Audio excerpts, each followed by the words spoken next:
Hello everyone, welcome to my channel Purnima star achievers.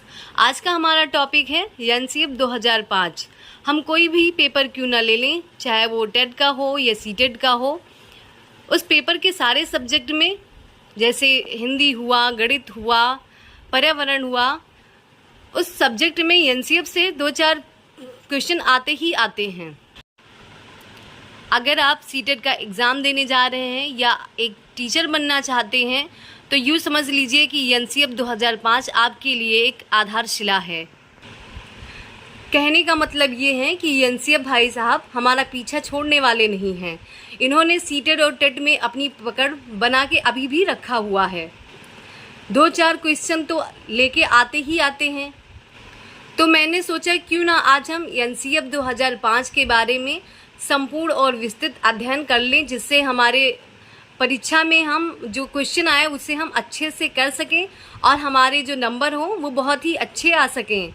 आइए हम अपना क्लास शुरू करते हैं। सबसे पहले हम एनसीएफ का फुल फॉर्म जानेंगे, क्योंकि कई बार सीधे फुल फॉर्म ही पूछ लेता है। तो आइए जानते हैं कि एनसीएफ का फुल फॉर्म क्या होता है। एनसीएफ मतलब नेशनल कैरिकुलम फ्रेमवर्क, राष्ट्रीय पाठ्यचर्या की रूपरेखा। सबसे पहले हम ये जान लेते हैं कि एनसीएफ 2005 का निर्माण कैसे हुआ।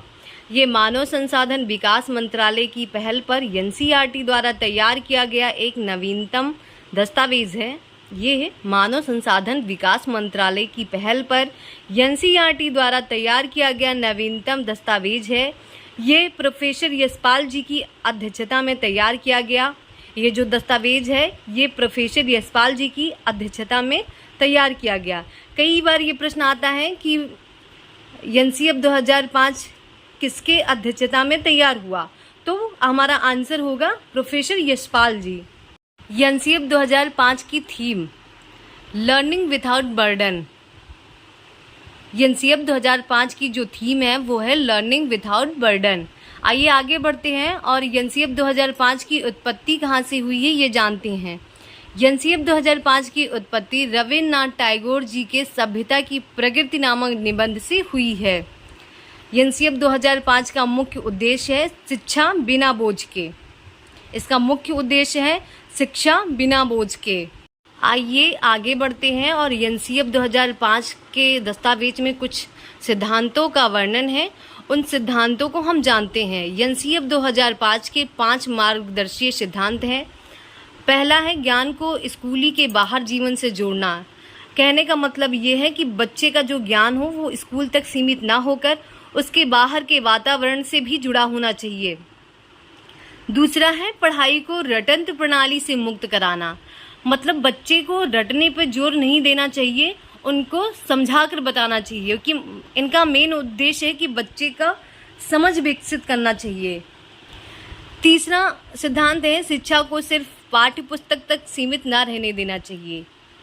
मतलब ये है कि बच्चा सिर्फ किताबी ज्ञान ही न रखे, वो बाहर की चीज़ों को भी जानना शुरू कर दे।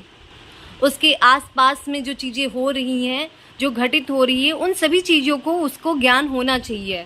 चौथा सिद्धांत है परीक्षा प्रणाली को लचीली बनाना तथा कक्षा को गतिविधियों से जोड़ना। मतलब ये है कि परीक्षा बहुत ही लचीली हो और कक्षा में बच्चे सिर्फ किताबी ज्ञान न पढ़े, वो कुछ करके सीखे। मतलब कक्षा में गतिविधियों का होना बहुत ज़रूरी है, जिससे बच्चा कुछ करके सीख पाए। पांचवा सिद्धांत है शिक्षा द्वारा प्रजातांत्रिक सोच एवं राष्ट्रीय चिंताओं को समाहित करना। इसका मतलब है राष्ट्रीय महत्व बिंदु को पाठ्यक्रम में शामिल करना।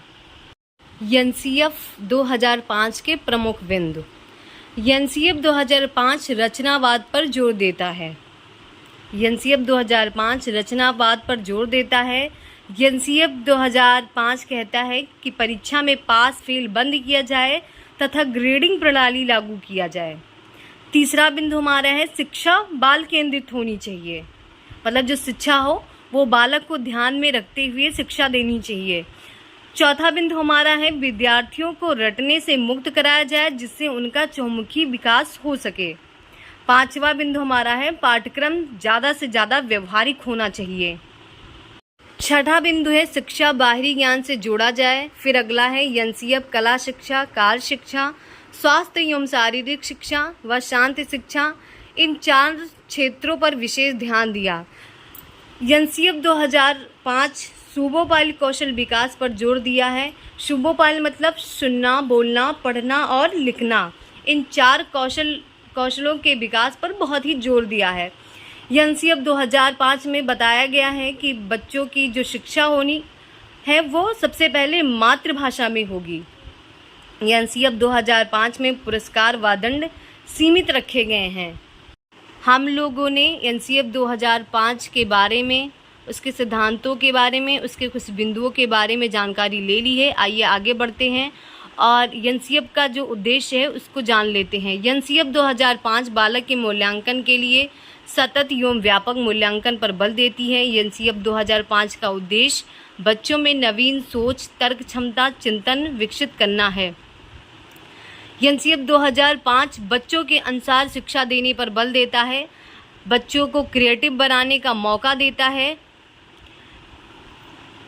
एनसीएफ 2005 का मुख्य जो उद्देश्य है वो है बिना भार के अधिगम, मतलब शिक्षा वो होनी चाहिए जो बच्चों को भार न लगे, मतलब बोझ न लगे। फिर है एनसीएफ 2005 रोजगार परक शिक्षा देती है, मतलब वो ऐसी शिक्षा हो जिससे बच्चा आगे चल के रोजगार प्राप्त कर सके। आइए आगे बढ़ते हैं और एनसीएफ 2005 के अनुसार पाठ्यक्रम क्या है ये जानते हैं। पाठ्यक्रम इंग्लिश के कैरिकुलम शब्द से लिया गया है। अब हम ये जानते हैं कि कैरिकुलम कहाँ से लिया गया है, तो कैरिकुलम लैटिन भाषा के कुर्रर शब्द से लिया गया है, जिसका अर्थ है दौड़ का मैदान। एक बार फिर से समझ लेते हैं। पाठ्यक्रम इंग्लिश की कैरिकुलम शब्द से लिया गया है और कैरिकुलम लैटिन भाषा के कुर्रर शब्द से लिया गया है, जिसका अर्थ होता है दौड़ का मैदान। अर्थात पाठ्यक्रम एक ऐसा दौड़ का मैदान है जिस पर दौड़कर विद्यार्थी अपने निर्धारित किए गए लक्ष्य को प्राप्त करता है। पाठ्यक्रम 2 शब्दों से मिलकर बना है, पाठ्य प्लस क्रम, जहाँ पाठ्य का अर्थ होता है पढ़ने योग्य सामग्री और क्रम का अर्थ होता है निश्चित व्यवस्था। उन सभी क्रियाओं के संचालन को पाठ्यक्रम कहा जाता है जो एक विद्यार्थी के विकास में किया जाता है। फ्रोबेल के अनुसार जान लेते हैं, पाठ्यक्रम समस्त मानव जाति के गुणों का सार है। फ्रोबेल ने बताया कि पाठ्यक्रम क्या होता है, पाठ्यक्रम समस्त मानव जाति के गुणों का सार होता है। एनसीएफ 2005 में शिक्षक के प्रति दृष्टिकोण। एनसीएफ 2005 में ये बताया गया कि शिक्षक ज्ञान का स्रोत नहीं है, केवल वह सुगम करता है जो चीज़ों को सरल करके बच्चों को बताएगा। आगे बढ़ते हैं और एनसीएफ 2005 में बालक के प्रति क्या दृष्टिकोण है वो जानते हैं। एनसीएफ 2005 के अनुसार प्रत्येक बच्चों में सीखने की गति अलग अलग होती है, तो बच्चे के अनुसार पाठ्यक्रम भी अलग होना चाहिए। शिक्षक को चाहिए कि वो बच्चों को अपने हिसाब से सीखने का मौका दें। हम लोगों ने एनसीएफ 2005 के बारे में विस्तृत व संपूर्ण अध्ययन कर लिया है और अब हम लोग आगे बढ़ते हैं और एनसीएफ 2005 से संबंधित कुछ प्रश्नों को हल करते हैं। हमारा पहला क्वेश्चन है, कैरिकुलम किस भाषा के शब्द से बना है? हमारा आंसर है कैरिकुलम लैटिन भाषा के, कैरिकुलम लैटिन भाषा के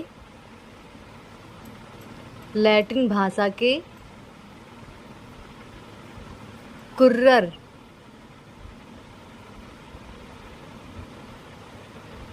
शब्द से बना है। कैरिकुलम किस भाषा के शब्द से बना है? तो कैरिकुलम लैटिन भाषा के कुर्रर शब्द से बना है। हमारा अगला क्वेश्चन है, एनसीएफ 2005 रविन्द्रनाथ टैगोर के किस निबंध से उत्पन्न हुआ? तो हमारा आंसर है सभ्यता की प्रगति। सभ्यता की प्रगति, सभ्यता की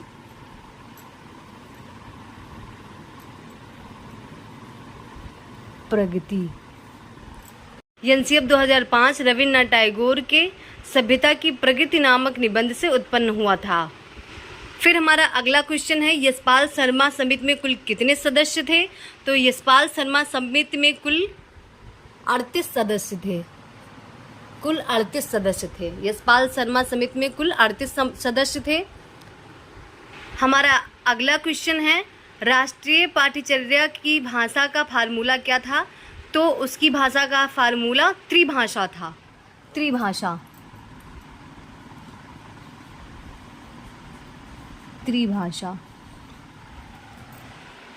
छठा क्वेश्चन है, एनसीएफ 2005 का पूरा नाम क्या है? तो एनसीएफ 2005 का पूरा नाम है नेशनल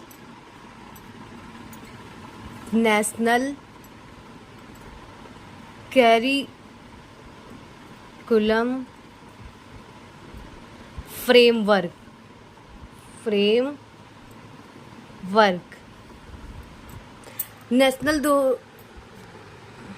छठा क्वेश्चन है, एनसीएफ 2005 का पूरा नाम क्या है? तो एनसीएफ का फुल फॉर्म होता है नेशनल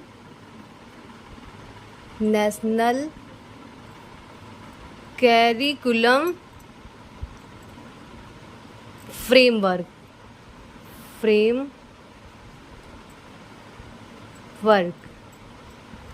एनसीएफ 2005 का पूरा नाम नेशनल कैरिकुलम फ्रेमवर्क। प्रश्न नंबर 7 है, एनसीएफ 2005 का शीर्षक क्या है? तो एनसीएफ 2005 का शीर्षक है शिक्षा बिना बोझ के। हमारा आंसर हो गया शिक्षा बिना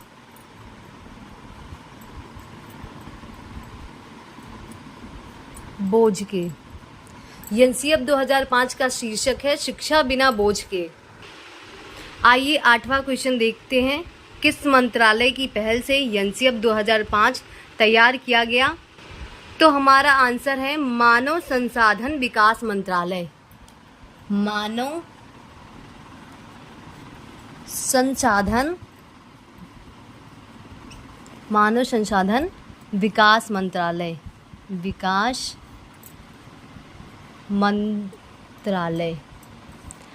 मतलब मानव संसाधन विकास मंत्रालय द्वारा एनसीएफ 2005 तैयार किया गया। 9वां क्वेश्चन है, एनसीएफ 2005 में कुल अध्यायों की संख्या कितनी है? तो एनसीएफ 2005 में अध्यायों की संख्या 5 है। एनसीएफ 2005 में कुल अध्यायों की संख्या 5 है। अगला क्वेश्चन हमारा है, राष्ट्रीय पाठ्यचर्या रूपरेखा 2005 के अनुसार शिक्षक की भूमिका क्या होनी चाहिए? तो शिक्षक की भूमिका सुविधादाता के रूप में होना चाहिए। शिक्षक की भूमिका सुविधादाता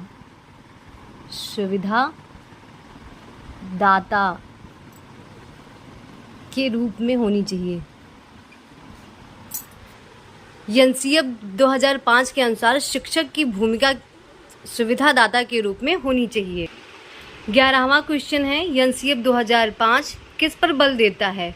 तो एनसीएफ 2005 स्वयं करके सीखने पर बल देता है। एनसीएफ 2005 स्वयं करके सीखने पर बल देता है। स्वयं करके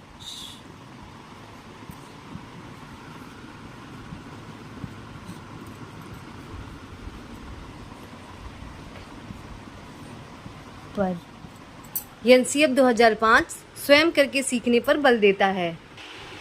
12वां क्वेश्चन है, पाठ्यक्रम निर्माण की आवश्यकता क्यों है? तो इसका आंसर होगा शिक्षा के उद्देश्यों को प्राप्त करने हेतु। शिक्षा के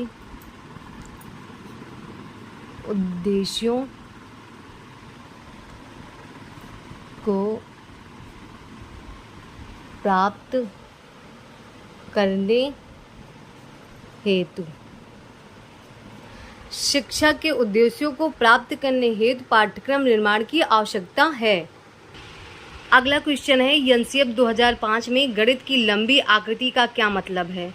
तो एनसीएफ 2005 में गणित की लंबी आकृति का मतलब एक संकल्पना पर दूसरी संकल्पना को बनाना। एनसीएफ 2005 में गणित की लंबी आकृति का मतलब एक संकल्पना पर दूसरी संकल्पना बनाना। 14वां क्वेश्चन है, एनसीएफ 2005 की कार्यशाला कहाँ पर आयोजित है? तो एनसीएफ 2005 की कार्यशाला एनसीईआरटी नई दिल्ली। एनसीईआरटी नई दिल्ली नई दिल्ली। एनसीएफ 2005 की कार्यशाला एनसीईआरटी नई दिल्ली पर आयोजित है। हमारा 15वां क्वेश्चन है, एनसीएफ 2005 में कितने मार्गदर्शी सिद्धांत हैं? तो 5 हैं। एनसीएफ 2005 में 5 मार्गदर्शी सिद्धांत हैं। आज हम लोगों ने एनसीएफ के बारे में, उसके कुछ महत्वपूर्ण बिंदु, उसके सिद्धांत, उसके उद्देश्यों, एनसीएफ में शिक्षक की भूमिका और बालक की भूमिका, इन सभी के बारे में संपूर्ण व विस्तृत अध्ययन कर लिया और एनसीएफ 2005 से संबंधित हमने कुछ प्रश्नों को सॉल्व किया। मैं आशा करती हूँ कि आज का टॉपिक आप सभी को बहुत अच्छे से समझ आ गया होगा। इससे कोई भी प्रश्न अगर परीक्षा में आएगा तो आप लोग उसे बहुत अच्छे से कर लेंगे।